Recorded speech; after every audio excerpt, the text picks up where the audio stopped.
Hello everyone, मैं Veenu Verma Excel in education channel में आप सभी का स्वागत करती हूँ। फ्रेंड्स, यहाँ पर हम तैयारी करते हैं यूजीसी नेट जून 2024 के लिए।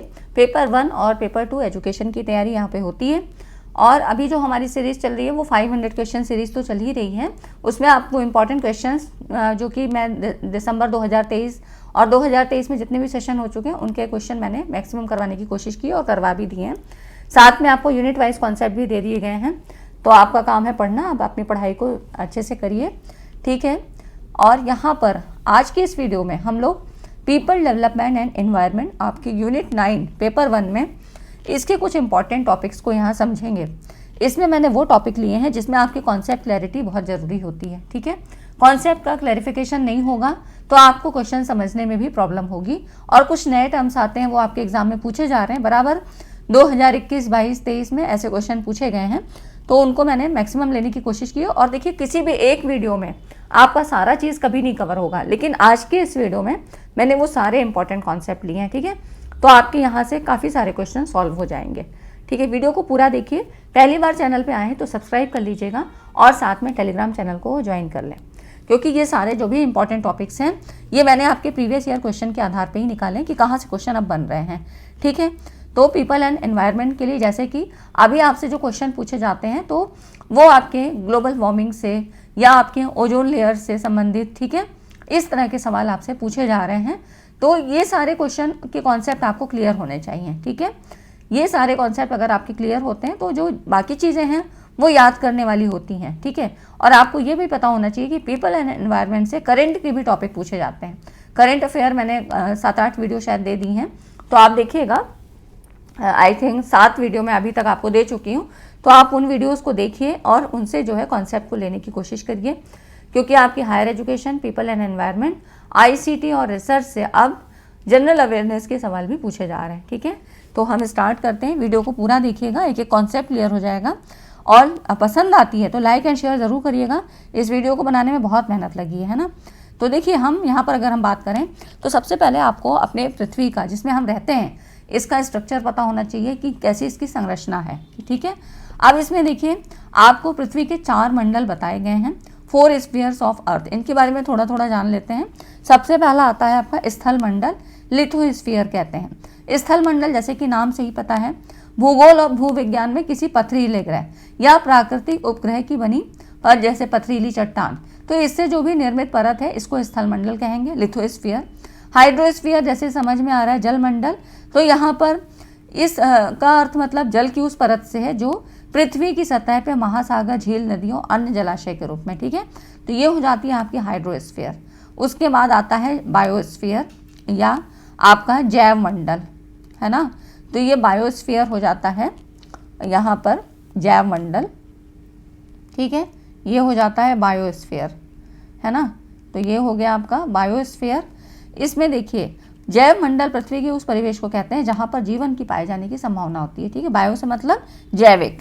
तो यहाँ पर पृथ्वी के धरातल से लेकर वही मंडल वातावरण को जैव मंडल कहते हैं। इसमें 3 मंडल शामिल होते हैं, जैसे कि जैव मंडल में आपके स्थल मंडल, वायुमंडल और जल मंडल, ठीक है। तो यहाँ पर स्थल वाला भी पार्ट आएगा जो आपका स्थल से संबंधित होगा, और जल वाला पार्ट आएगा और आपका वायुमंडल से भी संबंधित। अब आपको सबसे ज़्यादा पढ़ना क्या है, वायुमंडल के बारे में सबसे ज़्यादा चीज़ें पता होनी चाहिए, ठीक है। यहाँ से क्वेश्चन आपके बनते हैं, क्योंकि ओजोन लेयर का जितना भी आपका कॉन्सेप्ट आता है वो यहीं से आता है ना। तो इसलिए मुझे थोड़ा सा इसका फ्रेमवर्क बताने के लिए यहाँ पर ये चीज़ें थोड़ा आपको डिस्क्रिप्शन में देनी पड़ी, है ना। अब देखिए, एटमॉस्फेयर की अगर हम बात करें तो यहाँ पर वायुमंडल से मतलब क्या होता है, जो भी पृथ्वी के चारों ओर जो भी गैसीय आवरण है, क्योंकि यहाँ पर क्या है, बहुत सारे तत्व पाए जाते हैं, बहुत सारी ऐसी गैसेस भी हैं जो फ्री स्टेज में यहाँ पर पाई जाती हैं। तो पृथ्वी के चारों ओर जो भी गैसीय आवरण है इसी को वायुमंडल कहते हैं। तो मतलब हुआ, यहाँ पर बहुत सारी गैसें होंगी, विभिन्न गैसों का मिश्रण होगा। तो इसमें पृथ्वी के चारों ओर से ये घेरे हुए होती हैं, और जैसे जैसे इनकी ऊंचाई बढ़ती है तो इसका जो है वायुमंडल का जो घनत्व है ऊंचाई के साथ साथ घटता जाता है। जैसे जैसे ऊपर पहुंचते जाएंगे तो उसकी डेंसिटी कम होती जाएगी। अब इसके आधार पे वायुमंडल जो एटमॉस्फेयर की बात है, जैसे कि देखिए कंसेप्ट क्या है कि जो पृथ्वी की मंडल है ना, तो वो 4 हैं, जिसमें आपने स्थल मंडल, जैव मंडल और आपका यहाँ पर स्थल मंडल, जैव मंडल और बायोस्फीयर, जैव मंडल, है ना। तो इस तरह से ये हो गए आपके। और जो चौथा होता है वो वायुमंडल है, ठीक है। और हमें पढ़ना सबसे ज़्यादा है वायुमंडल के बारे में, ठीक है। अब इसमें भी एटमॉस्फेयर जो वायुमंडल है इसकी भी कई परतों में इसको विभाजित किया, जिसमें 6 परतों के नाम दिए हैं। इंग्लिश में ही नाम याद करिए, जैसे कि ट्रोपोस्फियर जिसको क्षोभ मंडल कहा, स्ट्रेटोस्फियर नाम से समझ में आ रहा है समताप जिसमें समानता की बात होगी, मेसोस्फियर मध्यमंडल, आयनोस्फियर आयनमंडल, थर्मोस्फियर तापमंडल एंड एक्सोस्फियर वायुमंडल, ये सबसे बाहरी जो है वातावरण होगा, ठीक है। ये सारे होगा। अब इनको क्रम भी आपको ऐसे पता होना चाहिए, कई बार बहुत इजी क्वेश्चन बनाने के लिए आपको क्रम भी लगाने को आता है। तो क्षोभ मंडल सबसे निचला स्तर होगा, उसके ऊपर समताप मंडल, फिर मध्य मंडल, आयन मंडल, ताप मंडल और वायुमंडल, मतलब ये सबसे ऊपर होगा, ठीक है। तो कभी क्रम से लगाने को आता है तो ऐसे भी गलत नहीं होना है। ये सारी चीज़ें हैं। यहाँ पर आप देखिए क्षोभ मंडल ऊंचाई के साथ साथ तापमान घटता है ना। और यहाँ पर देखिए इसकी हाइट दी है 8 किलोमीटर ध्रुवों पर, 18 किलोमीटर विषुवत रेखा पर, ठीक है। तो ये हो गया। अब आपको इसका जो है मेन चीज़ समझना क्या है कि जो क्षोभ मंडल है पृथ्वी से इसकी ऊंचाई 8 किलोमीटर पे है, ठीक है। ये क्षोभ सीमा दी हुई है, इससे ज़्यादा मतलब नहीं है ना। तो यहाँ पर देखिए ये हो गया आपका क्षोभ मंडल। उसके बाद है आपका समताप मंडल, ठीक है। मध्य मंडल ये हो गया, और आपका फिर आयन मंडल है, और फिर वायुमंडल सबसे ऊपर हो गया, ठीक है ना। जो सैटेलाइट वाला जो सारा सिस्टम होता है वो आपका वायुमंडल में ही होता है। यहाँ पर ये फिगर में आपको दिखाई दे रहा है, ठीक है। जितने भी सैटेलाइट हैं, DTH, ये सारी चीज़ें आपकी कहाँ पर हैं, इसी में होती हैं। तो आयन मंडल में देखिए यहाँ पर ऊंचाई के साथ तापमान बढ़ता है। तापमान यहाँ पर कितना ज़्यादा है, वायुमंडल में 1000 डिग्री से भी अधिक है ना। और यहाँ पर मध्य मंडल में देखिए ऊंचाई के साथ तापमान घटता है। तो ये कुछ है, यह आपको हमने ये चीज़ें बताई हैं कि यहाँ पर इसको आप कैसे देखोगे कि लेयर वाइज कैसे चीज़ें याद रखोगे, है ना। उसके बाद थोड़ा सा इनकी जो है विशेषताएं भी समझ लीजिए क्या क्या चीज़ें। क्षोभ मंडल ट्रोपोस्फियर के बारे में बात करें तो सबसे निचली परत है, ये हमने बताई, ठीक है। अब ये जो है जैव मंडलीय पारिस्थितिक तंत्र के लिए सर्वाधिक महत्वपूर्ण है। इसमें मौसम संबंधी सारी घटनाएं होती हैं। तो जो आपका ट्रोपोस्फियर है इसकी मेन बात क्या हुई कि मौसम संबंधी जितने भी उतार चढ़ाव आएंगे ये सारे इसी जो है लेयर में होंगे। प्रति 165 मीटर की ऊंचाई पर जो वायु का तापमान 1 डिग्री सेल्सियस की औसत दर से घटता है, ठीक है। तो यहाँ पर घटेगा, है ना। तो अब यहाँ पर देखिए यह हाइट वगैरह तो आपसे बहुत नहीं पूछेगा। इस मंडल को ही संवहन मंडल, कन्वेक्शन स्फीयर या लोअर स्फीयर या smallest layer of the atmosphere, इसको ही मतलब लोएस्ट लेयर भी कहते हैं, ठीक है। तो सबसे जो निचली सतह है वो कौन सी है, क्षोभ मंडल, ट्रोपोस्फियर है, और मौसम संबंधी सारी घटनाएं इसी में घटित होती हैं। इतनी चीज़ें आपको याद रखनी है। इस फिगर को ही याद रखिएगा, ठीक है। जो आगे वाला फिगर है ना इसमें कम से कम आपको बस ये लेयर्स के नाम रखिए, याद रखिए कि क्षोभ मंडल, फिर समताप मंडल, मध्य मंडल और आपका आयन मंडल, वायुमंडल, ठीक है।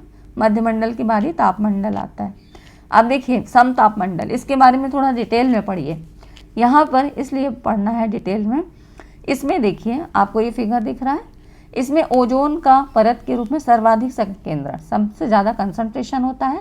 ओजोन परत द्वारा हानिकारक जो अल्ट्रावायलेट रेज होती हैं इनको एब्जॉर्ब किया जाता है। तो ये जो समताप मंडल है, स्ट्रेटोस्फियर जिसको बोलते हैं, इसका इंग्लिश वाला नहीं हो पाया है क्योंकि बहुत ज़्यादा कंटेंट है ना, तो इसमें मैंने नहीं लिया, ठीक है। और वैसे भी सारी चीज़ें हिंदी इंग्लिश मिक्स करके ही हम पढ़ रहे हैं। अब इसमें देखिए मौसमी घटनाएं ना के बराबर, ठीक। तो ये हो गया। अब दूसरा है व्यावसायिक जेट विमान की भी उड़ान होती है। तो ओजोन मंडल जो है समताप मंडल तक विस्तृत है। समताप मंडल मतलब इसी को ओजोन परत भी कहते हैं क्योंकि यहाँ पर ओजोन गैस पाई जाती है। समताप मंडल में ही 60 से 80 किलोमीटर तक ओजोन गैस पाई जाती है और इसमें तापमान स्थिर रहता है, ठीक है। तो इस तरह से समताप मंडल जो है बादल और मौसम संबंधी घटनाओं से मुक्त रहता है। जैसे कि वहाँ पर था कि मौसम संबंधी जो अचानक परिवर्तन होते हैं वो आपके क्षोभ मंडल में थे, ट्रोपोस्फियर में।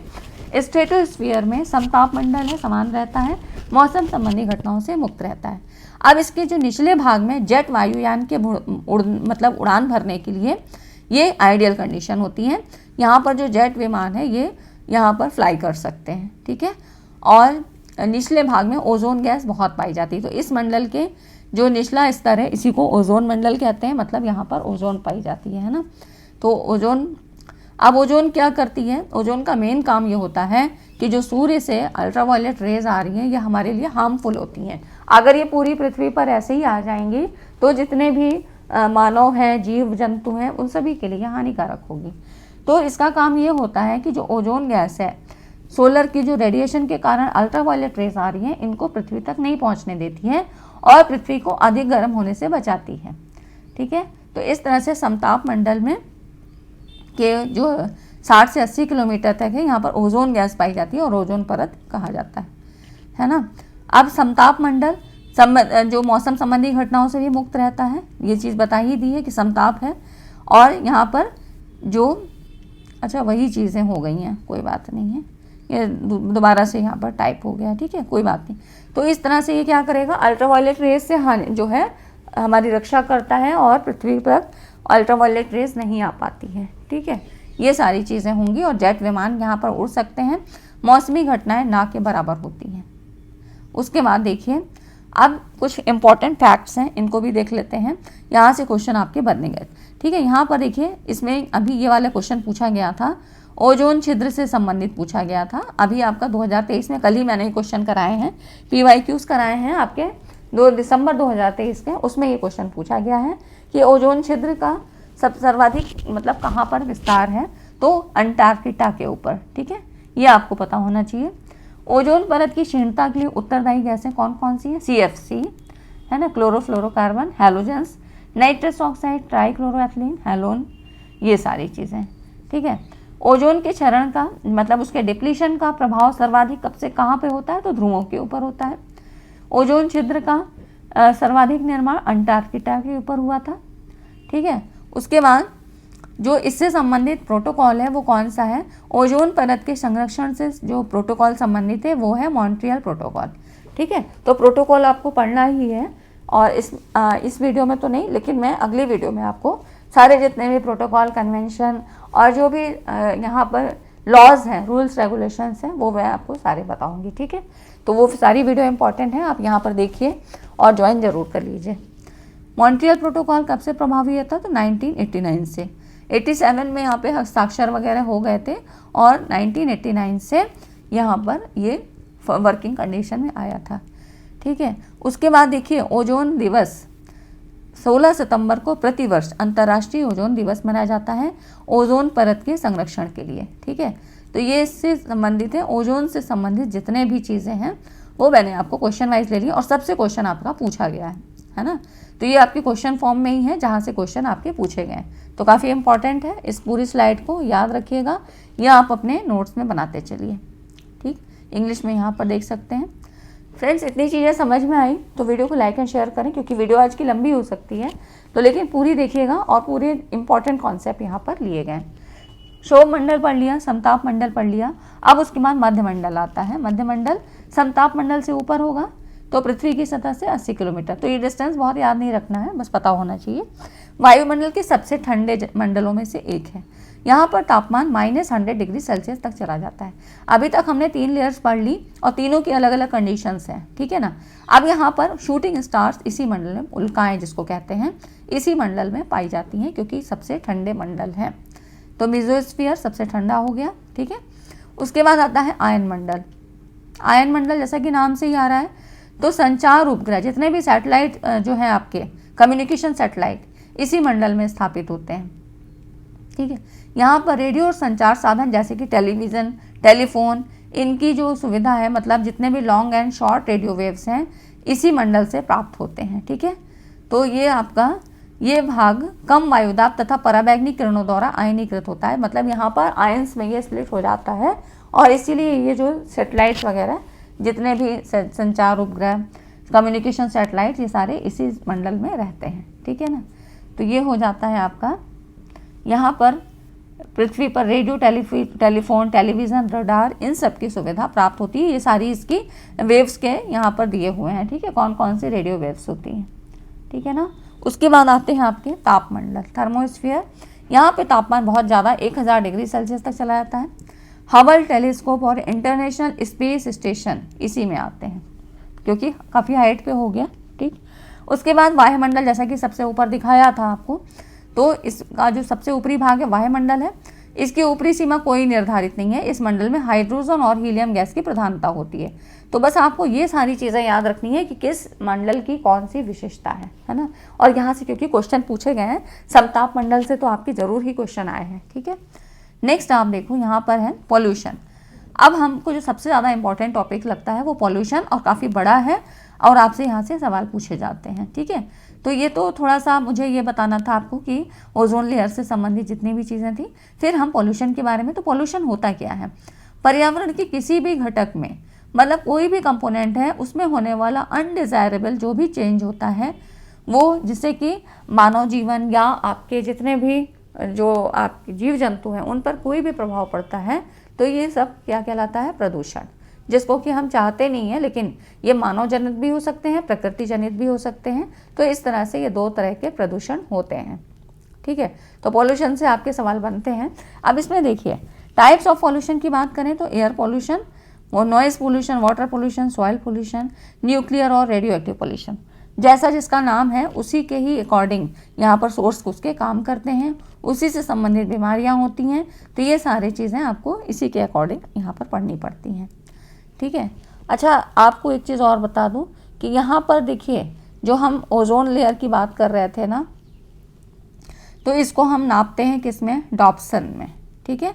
कभी आपसे ये भी पूछा जाता है, एक चीज़ रह गई है, तो यहाँ पर जो आपकी ये होती है, इसकी जो लेयर होती है ना, इसको डॉप्सन में नापते हैं, ठीक है। तो ये चीज़ थोड़ा सा यहाँ पर रह गया है, कोई बात नहीं है, मैंने आपको बता दिया, ठीक है। तो डीबी जिसको डॉप्सन लिखते हैं यहाँ पर, उसमें नापा जाता है। नेक्स्ट हम देख लेते हैं पोल्यूशन के बारे में। एयर पोल्यूशन और वाटर पोल्यूशन, आपको मैक्सिमम इसके जितने भी कॉन्सेप्ट है वो आपको पढ़ने हैं। तो हम एयर पोल्यूशन की बात करते हैं। एयर पोल्यूशन से मतलब जो भी चीज़ें एयर में घटित हो रही हैं, तो वातावरण में मतलब काफ़ी सारी गैसेस होती हैं। ये हमने पढ़ा कि वायुमंडल में बहुत सारी गैसों का सम्मिश्रण होता है। तो वातावरण में जितनी भी गैसेस हैं, भारी धातुएं, हैवी मेटल्स हैं, और जितने भी सूक्ष्म कणों के मिश्रण होते हैं, ये सारे वायु प्रदूषण होते हैं। तो वायु प्रदूषण का मतलब ये है कि जितने भी पार्टिकल्स हैं वो डस्ट के हो सकते हैं, फ्यूल्स के हो सकते हैं, कोई भी है जो कि आपके सराउंडिंग में है, आपको अफेक्ट कर रहे हैं, ये सारी चीज़ें एयर पोल्यूशन होती है।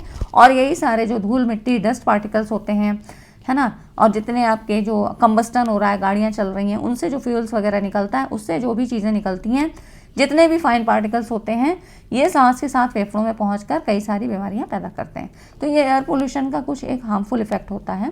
कॉजेज़ क्या हैं, क्या क्या कारण हो सकते हैं?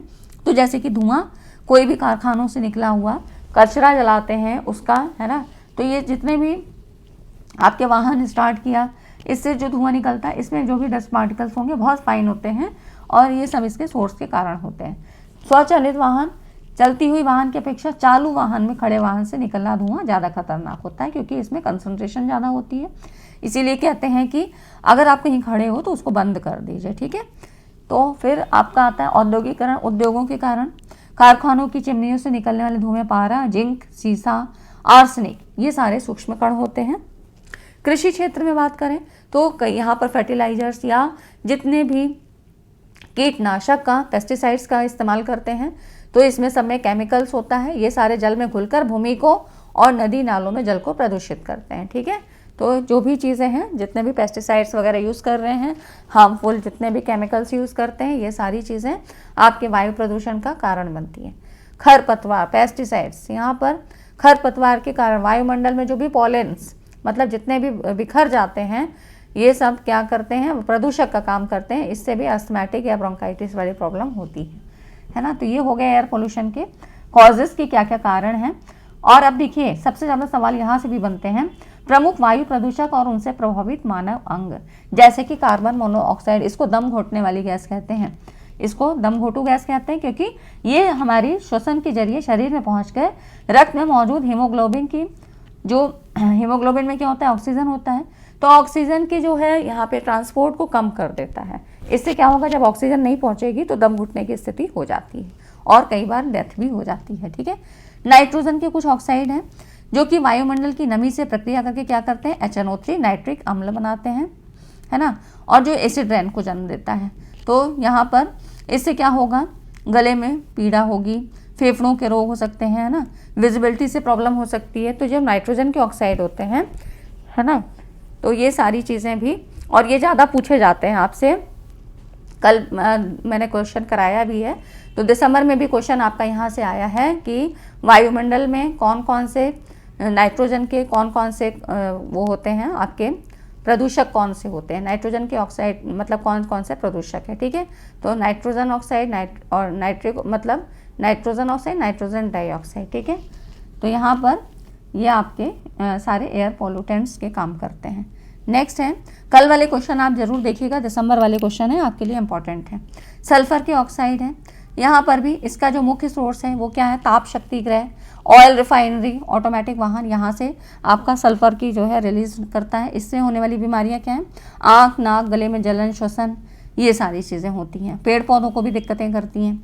क्लोरोफ्लोरोकार्बन, यहाँ पर ये कहाँ से मिलता है, तो इसका ये जो प्रदूषक है, एयर कंडीशनर, रेफ्रिजरेटर और जितने भी एक्सटिंग्विशर होते हैं, है ना, सीज फायर, इनसे उत्सर्जित होता है। ठीक है, इनसे इमिट होता है। ये मतलब यहाँ पर ये CFC पाई जाती है, क्लोरोफ्लोरोकार्बन, आपके फ्रिज में भी, एयर कंडीशन में भी यहाँ पर। तो वायुमंडल में पहुँचकर ओजोन गैस को क्षतिग्रस्त करता है।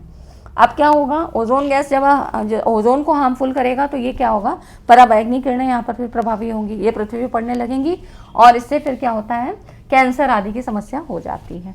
ठीक है, तो इसीलिए अल्ट्रावायलेट रेस को पृथ्वी तक नहीं पहुँचने देना है और इसका काम हमारा कौन करता है, ओजोन लेयर करती है, ओजोन गैस। ठीक है, तो समताप मंडल में पाई जाती है ओजोन गैस और एक तरह के अम्ब्रेला का काम करती है। ठीक है, ये जो है कैंसर और मोतियाबिंद जैसे बीमारियों से रक्षा करती है।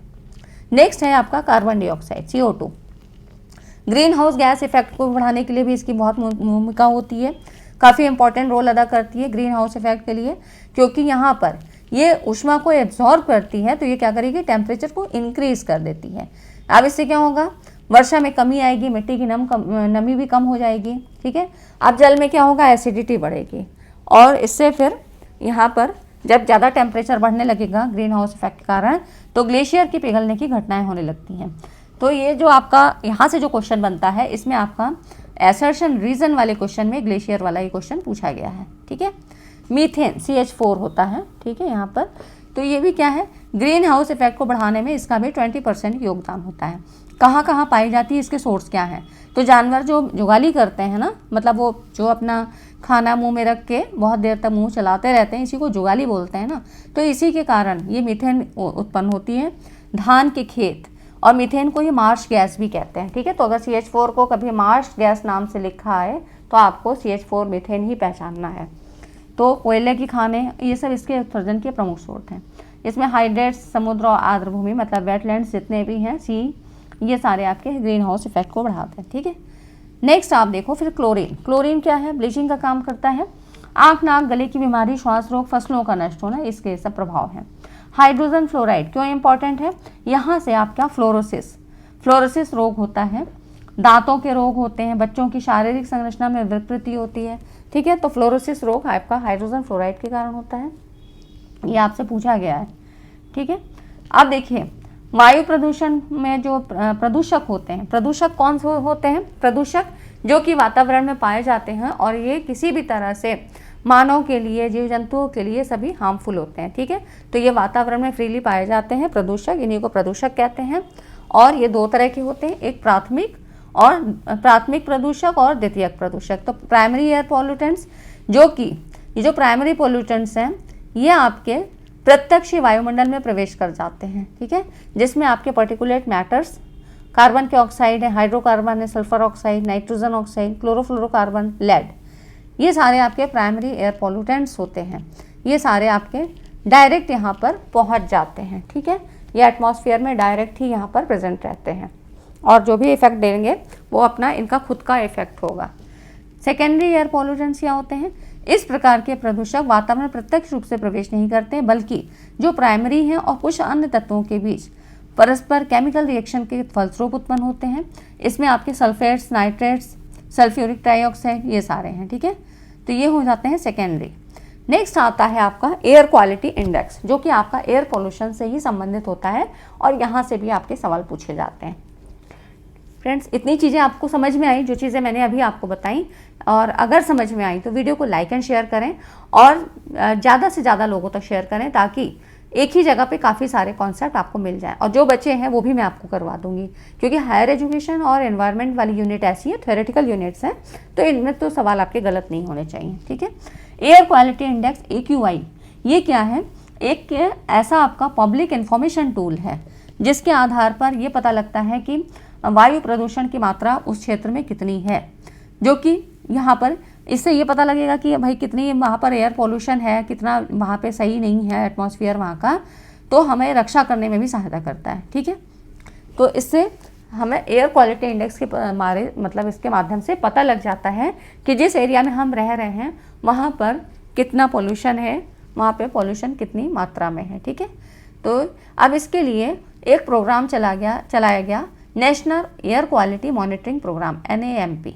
अब इसमें ये चलाया गया था यहाँ पर इस स्वच्छ भारत अभियान के तहत 17 अक्टूबर 2014 को एयर क्वालिटी इंडेक्स जारी किया था, और इसमें 8 प्रदूषकों को शामिल किया, ठीक है। तो जो वायुमंडल के प्रमुख प्रदूषक हैं इनमें देखिए कौन कौन से हैं: carbon monoxide, sulphur dioxide, NH3, ammonia, lead, nitrogen dioxide, particulate matters, है ना। और इसका जो कार्यान्वयन है, फंक्शनिंग है, वो कौन करता है? तो CPCB, इसको लिखते भी हैं आपको CP और CB, ठीक है। तो ये हो जाता है सेंट्रल पॉल्यूशन कंट्रोल बोर्ड, इसके द्वारा किया जाता है। अब देखिए इसमें जो है जो AQI जारी किया गया था इसमें कौन कौन से हैं: PM10, NO2 nitrogen oxide, carbon monoxide, ammonia, PM2.5, ठीक है, यहाँ पर PM2.5, sulphur dioxide, ozone, lead, है ना। तो इस तरह से ये आपके यहाँ पर जो है कुछ फंक्शन हो गए, जो ये सारी चीज़ें, थोड़ा सा इसकी नंबरिंग गलत हो गई है, ठीक है, कोई बात नहीं है, तो आपको ऐसे ही याद करना है, ठीक। अब देखिए पार्टिकुलेट मैटर्स क्या होते हैं। तो पार्टिकुलेट मैटर्स मतलब जो कि ठोस और तरल कणों के रूप में वायुमंडल में पाए जाते हैं, ये पार्टिकुलेट मैटर्स होते हैं, सस्पेंडेड। इनमें से कई स्वास्थ्य की दृष्टि से भी खतरनाक होते हैं, और इस जटिल मतलब कण में क्या क्या चीज़ें होती हैं: धूल है, पराग है, जितना है ना, धुआं और तरल बूंदें, ये सारे जो भी चीज़ें एटमॉस्फेयर में, मतलब जो धुआं आपका है या स्मॉग है ना, जो ओस वगैरह होती है, ये सारी चीज़ें ये आपके पार्टिकुलेट मैटर्स में आते हैं, ठीक। अब इसमें भी इसके डायमीटर के हिसाब से अलग अलग होते हैं, जैसे कि PM2.5, कोई भी चीज़ कंसीडर करनी होती है तो हम PM2.5 को ही स्टैंडर्ड मान के यहाँ पर चीज़ें करते हैं। ये मतलब स्वास्थ्य की दृष्टि से ज़्यादा खराब नहीं होता है। तो जैसे PM2.5, इसका आकार 2.5 माइक्रोमीटर से कम होता है। ये आसानी से सांस के साथ शरीर के अंदर जाके गले में खराश, फेफड़ों को नुकसान, जकड़न पैदा करते हैं। PM10 क्या है? इसका है पार्टिकुलेट मैटर का आकार 10 माइक्रोमीटर से भी कम होता है। ये भी शरीर के अंदर पहुँच के बहुत सारी बीमारियाँ फैलाता है, ठीक है। उसके बाद PM1, इसका आकार 1 माइक्रोमीटर से कम होता है। छोटे पार्टिकल बहुत ही खतरनाक होते हैं, ये भी सांस के द्वारा शरीर के अंदर पहुंचकर जितने भी जो आपकी ब्लड वेसल्स होती है इनको नुकसान करते हैं, ठीक है। तो ये हो जाते हैं पार्टिकुलेट मैटर्स। इनके डायमीटर के हिसाब से ये अलग अलग इनके टाइप्स, ठीक है। अब हम आते हैं वाटर पोल्यूशन पे, ठीक है। तो आपको एयर पोल्यूशन से जितने भी सवाल हैं ये काफ़ी बनते हैं। आपके डिसीज से संबंधित भी पूछे जाते हैं, सोर्सेज से संबंधित भी पूछे जाते हैं, ठीक है। तो ये चीज़ें थोड़ा सा पता होनी चाहिए। बाकी क्वेश्चन तो मैं करवा ही रही हूँ, वहाँ पर भी आपको कॉन्सेप्ट करवाए जाते हैं। वाटर पोल्यूशन से मतलब ही समझ में आ रहा है कि जल में होने वाली जितने भी प्रदूषण, तो जो भी उसके सोर्स होंगे, जो भी उसके कारण होंगे, वो सारे आपके वाटर पोल्यूशन में आते हैं। तो जैसे कि जल प्रदूषण, नदियों, झीलों, महासागरों, भूजल, इन जैसे नल निकायों का यहाँ पर क्या होता है? संदूषण, मतलब कंटामिनेशन, ठीक। ये तब होता है जब हानिकारक पदार्थ जैसे कि कोई भी केमिकल्स, कोई वेस्ट प्रोडक्ट्स है ना, या सूक्ष्म जीव इन जल निकायों में छोड़े जाते हैं। तो अब इससे क्या होगा? पर्यावरण और मानव स्वास्थ्य पर इसका हार्मफुल इफेक्ट पड़ेगा। कौन कौन से सोर्स हैं? तो इंडस्ट्रियल डिस्चार्ज, जैसे कि बताया कि फैक्ट्रीज वगैरह से जो भी पॉल्यूटेंट्स होते हैं, हैवी मेटल्स हैं, कुछ उसकी कतरन होती हैं, टॉक्सिन्स हैं, तो ये सारी चीज़ें वहाँ पे आपके वाटर बॉडीज, जो भी जल निकाय है, जो भी वाटर के सोर्स हैं, वहाँ पर अगर डाल दिए जाते हैं तो ये कहीं ना कहीं क्या करेगा? मानव के लिए और जो भी जीव जंतु हैं उनके लिए हानिकारक होगा। एग्रीकल्चरल, कृषि से संबंधित, जैसे कि पेस्टिसाइड्स, जो भी कीटनाशी, फर्टिलाइजर्स है ना, एनिमल वेस्ट, ये सारे अगर वहाँ पे डाल दिए जाते हैं नदियों और तालाबों, झीलों में, तो ये भी दिक्कत करते हैं। सीवेज एंड वेस्ट वाटर, तो जैसे कि treated sewage contribute pathogens and organic. तो इस तरह से जो सीवेज है तो इसको अगर सही से उसके सिस्टम सही नहीं है तो ये सारी चीज़ें यहाँ पर दिक्कत करती हैं। Oil spills, accidental leak from oil rigs and tankers, जो कि समुद्र में चलने वाले जहाज वगैरह होते हैं, अगर इनसे ऑयल लीक कर जाता है तो वो भी क्या करता है, उसका प्रदूषण का कारण बढ़ता है।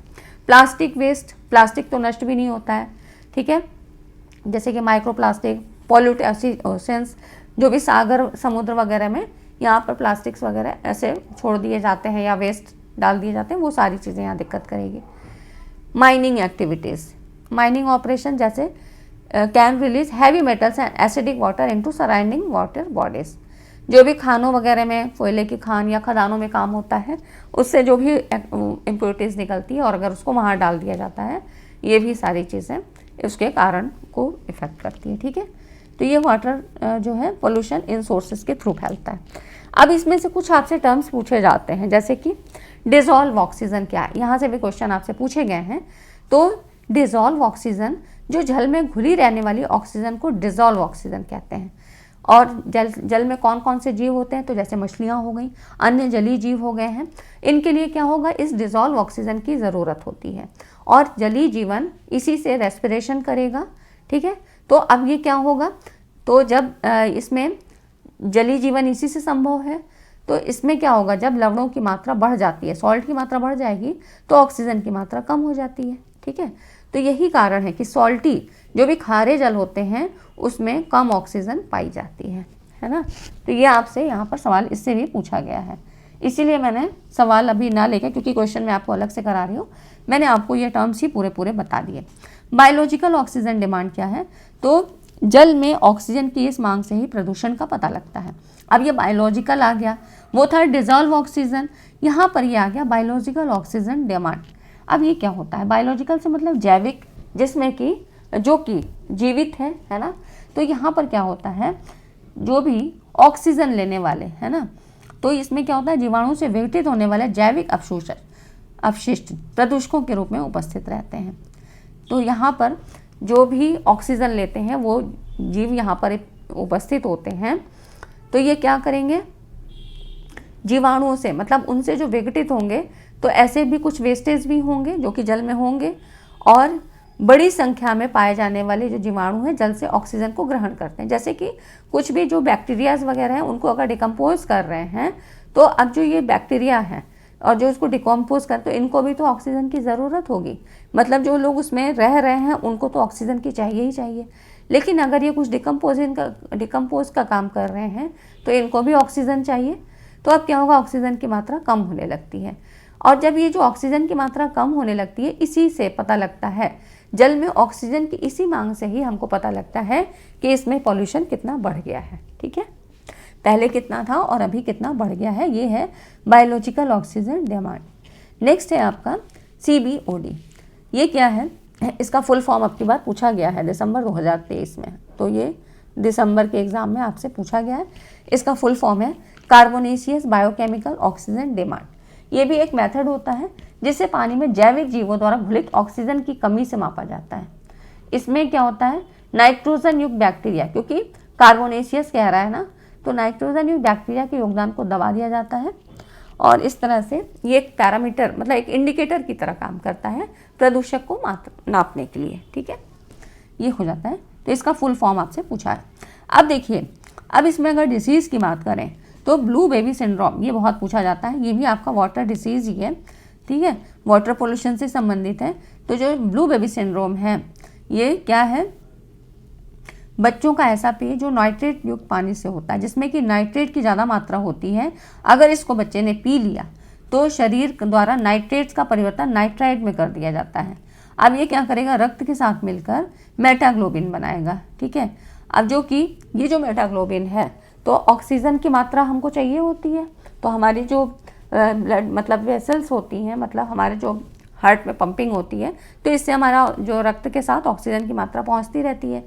अब ये क्या करेगा, रक्त के साथ मिलकर जो मेटाग्लोबिन बन गया है, ये ऑक्सीजन को नहीं ले जाने देगा। अब जब ऑक्सीजन वहाँ तक नहीं पहुँच पाएगी, श्वास में दिक्कत होगी बच्चे को, तो रक्त में ऑक्सीजन की कमी हो जाएगी और इससे क्या होगा, शरीर का रंग नीला पड़ जाता है, ठीक है। ये हो जाता है ब्लू बेबी सिंड्रोम, नाइट्रेट नील शिशु रोग जिसको कहते हैं। इससे सवाल आपसे पूछा गया है ना। तो 2023 में ही आपसे यहाँ सवाल पूछा गया है ब्लू बेबी सिंड्रोम से। डिसीज़ की बात करें तो एक है आपका मिनीमाता रोग। मिनीमाता रोग क्या है? ये भी टॉक्सिक इफेक्ट ऑफ मरकरी, ये मरकरी के कारण होता है। कैसे होता है? तो ये देखिए मरकरी के विषैले प्रभाव के कारण होता है। और इसकी जो मतलब यहाँ पर क्या होगा, इसके लक्षण क्या होता है? होंठ और अंगों और जीवा की सुन्नता। ठीक है, तो यहाँ पर होता क्या है कि इसका जो मूल कारण था जापान से ये बीमारी आई। जापान के समुद्र तट में प्लास्टिक उद्योग था, है ना। अब ये जो इसका जो उद्योग था, इसमें क्या था? मेन जो प्रोडक्ट था, बाई प्रोडक्ट था, ये पारा था। अब ये जब पारा समुद्र जल में मिल गया तो जो समुद्र में जो भी मछलियाँ थी, जीव जंतु थे, उन्होंने इसको ग्रहण किया। अब इन मछलियों को मनुष्य ने खाया तो जो भी पारे से संबंधित जो भी चीज़ें थी अब वो मनुष्य में ट्रांसफ़र हो गई। ठीक है, तो उससे क्या हुआ? इससे मिनीमाता रोग हुआ। ठीक है, तो धीरे धीरे ये पारा समुद्र जीवों के शरीर में संग्रहित होता गया।